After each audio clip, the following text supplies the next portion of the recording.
Sundara Sinha ji, principal chief commissioner of income tax, माननीय Shri R Prasad, chief commissioner of income tax, Shri अच्छा बल्कि senior divisional manager LIC, मंच पर उपस्थित सभी महानुभाव और उपस्थित सभी भाई और बहनों, हमारे देश की जो अर्थव्यवस्था है उसमें ज़्यादा से ज़्यादा रोजगार कैसे निर्माण हो, इसके ऊपर सरकार से निरंतर प्रयास हो रहा है।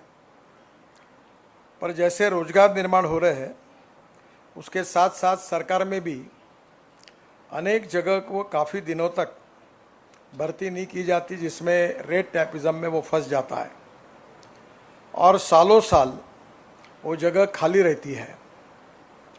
प्रधानमंत्री जी ने विशेष रूप से ये जो जगह है ये तुरंत भरनी चाहिए, इस प्रकार के आदेश सभी विभाग को दिए हैं और उसी के आधार पर आज आपको नियुक्ति पत्र मिल रहा है।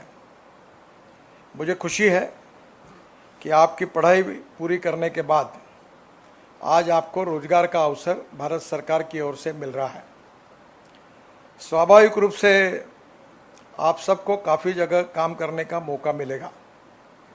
हमारी सरकार में financial audit is very important, but performance audit is more important than financial audit. हमारे गलत निर्णय लोगों को तकलीफ देते हैं और जिसके कारण उनके जीवन में कारण न होते हुए तकलीफें बढ़ती हैं। मैंने अभी इनकम टैक्स मैडम के पास एक केस भेजी, उदाहरण के लिए बताता हूँ।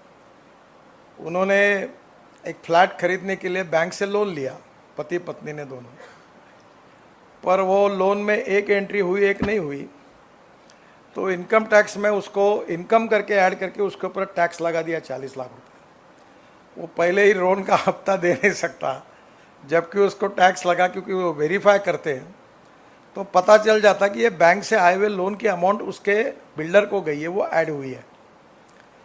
कभी कभी छोटे छोटे कामों से हमारे देश का भी नुकसान होता है और विशेष रूप से जनता को भी उसकी तकलीफ सहन करनी पड़ती है। और इसलिए आप सब लोग अब सरकार की नए रोजगार में जा रहे हो तो मैं आग्रह से कहूँगा कि आपके performance audit is more important. कुछ लोग ऐसे होते हैं वो केवल कानून की बात करते हैं, पर कानून का अर्थ होता है कि there is a difference between letter and spirit, और कानून के स्पिरिट को जो नहीं समझते हैं वो काम नहीं कर सकते। मैं बहुत लोगों को, अच्छे अच्छे अधिकारी को कहता हूं कि आप VRS क्यों नहीं ले लेते, आप डिपार्टमेंट में आएंगे नहीं तो भी हमारा काम ज़्यादा गति से होगा। आप आकर तकलीफें बढ़ती है, चलने वाले काम को आप पंक्चर करते हो। तो स्वाभाविक रूप से positivity, transparency, corruption free system and time bound decision making process, ये आपके करियर में आप जरूर याद रखिए। मैं अक्सर कहता हूँ, I like people who can get the things done. हमारे यहाँ एक बहुत बड़े अधिकारी है मेरे डिपार्टमेंट में, IIT इंजीनियर है, कोई भी फाइल गए कि 3 महीने अध्ययन नहीं करते। तो मैंने उनको बुलाकर कहा कि ये रिसर्च और ट्रेनिंग इंस्टीट्यूट है, उसके डायरेक्टर बन जाओ, यहाँ तुम्हारी ज़रूरत नहीं है।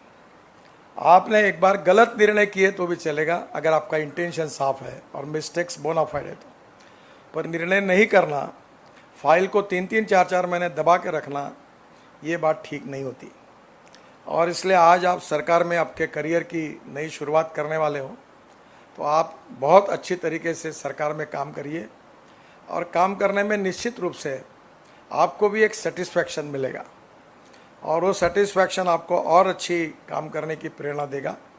वैसे मैं तो अक्सर लोगों को कहता हूँ कि नौकरी मांगने वाले नहीं, नौकरी देने वाले बनो, और मैं ये मानता हूँ कि आप भी जितने जल्दी नौकरी के बजाय कोई नए इसमें जाओगे तो अच्छा होगा। मैं अपने लाइफ में 75 साल में मैं मैट्रिक हुआ, तब इमरजेंसी लगी थी, तो इमरजेंसी के खिलाफ मैं काम करते करते मेरा ध्यान एजुकेशन में नहीं था, तो मेरे बहुत इच्छा थी कि इंजीनियरिंग कॉलेज में मैं एडमिशन लूँ, पर मुझे 52% मार्क मिले और साइंस ग्रुप में 49.26 मिले और मुझे इंजीनियरिंग की एडमिशन नहीं मिली।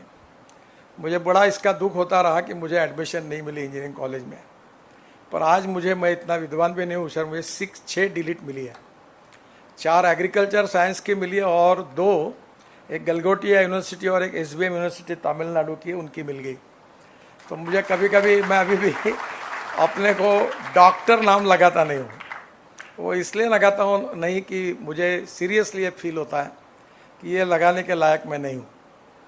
तो मैं आपको ये बताता हूँ कि उच्च विद्या विभूषित होना और सुसंस्कृत होना, इसमें फ़र्क है। अभी मैं आ रहा था, ये अधिकारी बैठे थे, एक पति पत्नी रॉबनवे से जा रहे थे। मैंने गाड़ी रोकी, मेरे साथ मेरी 25-30 गाड़ी है, सब रुकी और मैंने बोला, बुलाया उसको, मतलब आप कितने पढ़े लिखे, आपको समझता नहीं, रॉन्ग साइड क्यों जा रहे हो? हमारे यहाँ रोज़ मैं एक्सीडेंट गिनता हूँ, 1.5 लाख लोग मर रहे हैं एक साल में, और 18 से 24 वयोगट में 60% है। अभी बैंक ऑफ महाराष्ट्र के MD, उनका MBBS MD लड़का पुणे में एक्सीडेंट में चला गया। तो मुझे ये लगता है कि जो पढ़े लिखे लोग हैं वो कानून का पालन भी करें, और इसलिए आप एक सुसंस्कृत, एजुकेटेड और रिस्पॉन्सिबल सिटीजन के रूप में आपके सर्विस में लोगों की सेवा भी करिए। और परफॉर्मेंस ऑडिट जब होगा तब निश्चित रूप से आपका नाम ऊपर आएगा। इसके लिए आप परफॉर्मेंस के तरफ भी ध्यान रखिए। Qualitative performance is very important, और मैं मानता हूँ कि नॉलेज ये बड़ी पावर है। तो आपको मेरी बहुत बहुत शुभकामनाएं हैं, शुभेच्छाएं हैं, और प्रधानमंत्री का ये सपना है कि आप जैसे लोगों को जीवन में तुरंत रोजगार मिले। और इसलिए जब सरकार में, डिपार्टमेंट में बहुत दिनों तक फाइलें घूमते रहती है, पहले वैकेंसी निकालने के लिए 6 महीने लगते हैं, फिर निकलने के बाद रिटर्न टेस्ट होकर UPSC और उधर जाने में वो 6-7-8 महीने लगाते हैं, फिर इंटरव्यू के लिए 6 महीने लगते हैं। प्रधानमंत्री जी ने इसके ऊपर बहुत नाराज़गी व्यक्त की कि ये system transparent, time bound, result oriented होनी चाहिए। और आखिर में उन्होंने तय किया कि इस प्रकार से हम टारगेट रख के ये रोज़गार मेले करें ताकि सब युवाओं को तुरंत रोज़गार मिले। आपको आज ये रोज़गार का सर्टिफिकेट मिल रहा है। मैं आपको बहुत बहुत शुभकामनाएं और शुभेच्छाएं देता हूं। बहुत बहुत धन्यवाद। नमस्कार।